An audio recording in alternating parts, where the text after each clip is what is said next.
በስመ አብ ወወልድ ወመንፈስ ቅዱስ አሐዱ አምላክ አሜን።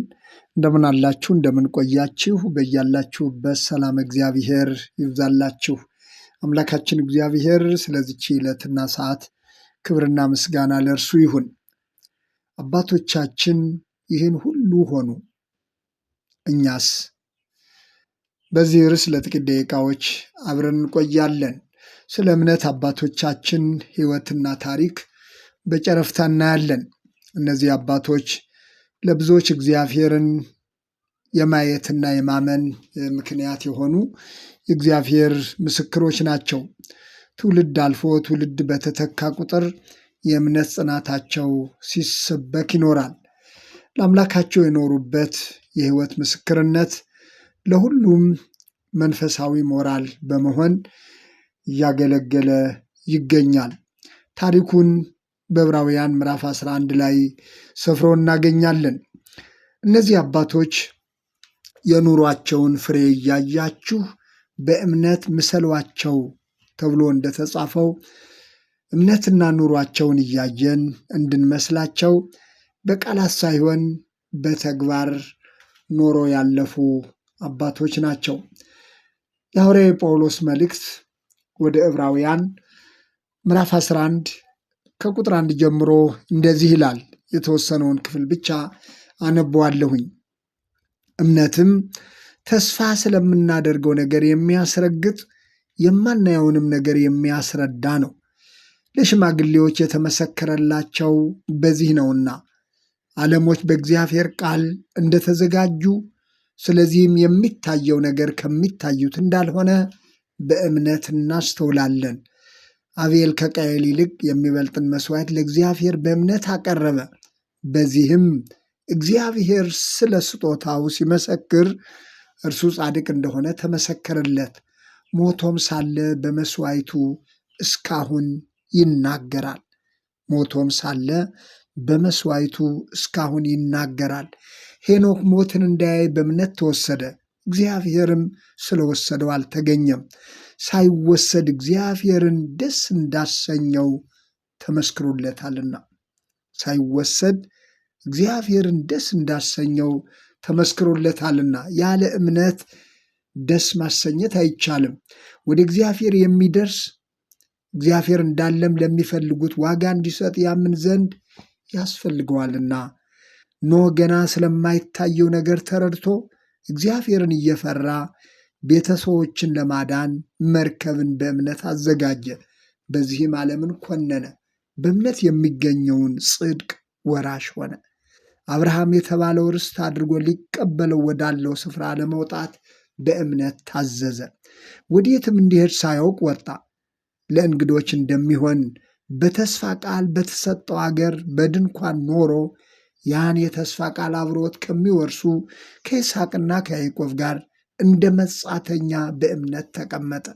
መሰረት ያላትን እግዚአብሔር የሰራትንና የፈጠራትን ከተማ ይጠብቅ ነበርና ተስፋ የሰጠው የታመነ እንደሆነ ስለቆጠረች ሳራ ራሷ ደግሞ ዕድሜዋ እንኳ ካለፈ በኋላ ዘርን ለመጽነስ ኃይልን በእምነት አገኘች።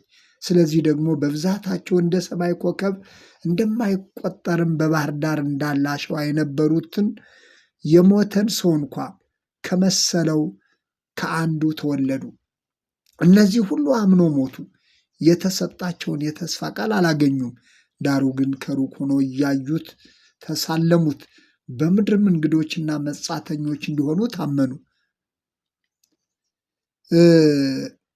ሲነበብ እንደሰማነው እነዚህ በዕብራውያን መልእክት ምዕራፍ 11 ላይ ሐዋርያው የገለጻቸው አጠቃላይ በምዕራፍ 11 ላይ የተገለጹትን ሐዋርያው ጳውሎስ የእነዚህን አባቶች የእምነት ሕይወት የእምነት ታሪክ ይዘረዝርና እንደዛም ሆኖ የእያንዳንዱን ታሪክ ለመግለጽ ጊዜና ሰዓት እንዳይበቃው ያስረዳል።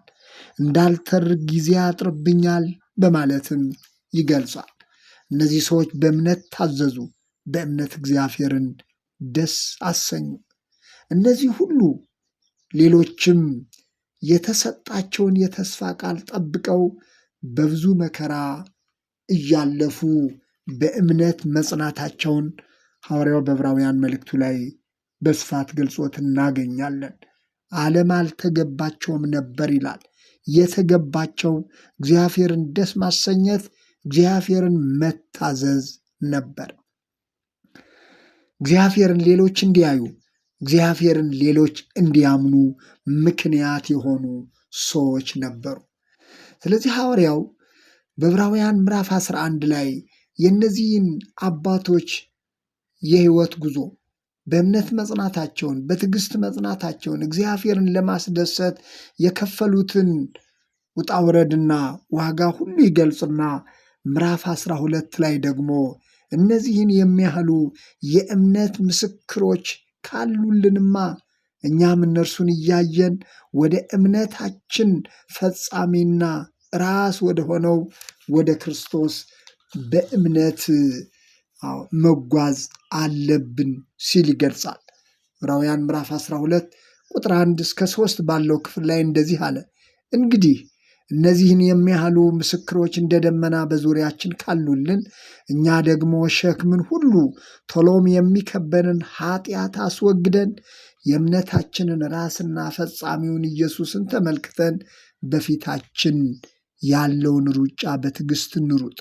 እርሱ ኖርን ንቆ በፊቱ ስላለው ደስታ በመስቀል ታግሶ በእግዚአብሔር ዙፋን ተቀምጧልና በእግዚአብሔር ዙፋን ቀኝ ተቀምጧልና።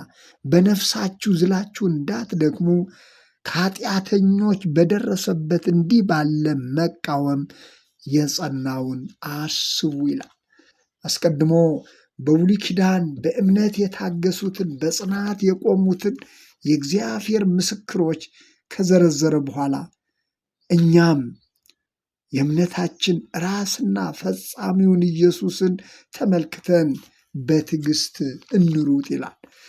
እነዛ የቀደሙት የእግዚአብሔር ምስክሮች የእምነት አባቶች በጽናት በትዕግስት እግዚአብሔርን ለማስደሰት እግዚአብሔርን በመታዘዝ የከፈሉትን የሕይወት ዋጋ ከገለጸ በኋላ እነዚህን የሚያህሉ ምስክሮች ካሉ እኛም ደግሞ የእምነታችን ራስና ፈጻሚውን ኢየሱስን ተመልክተን በፊታችን ያለውን ሩጫ በትዕግስት እንሩጥ።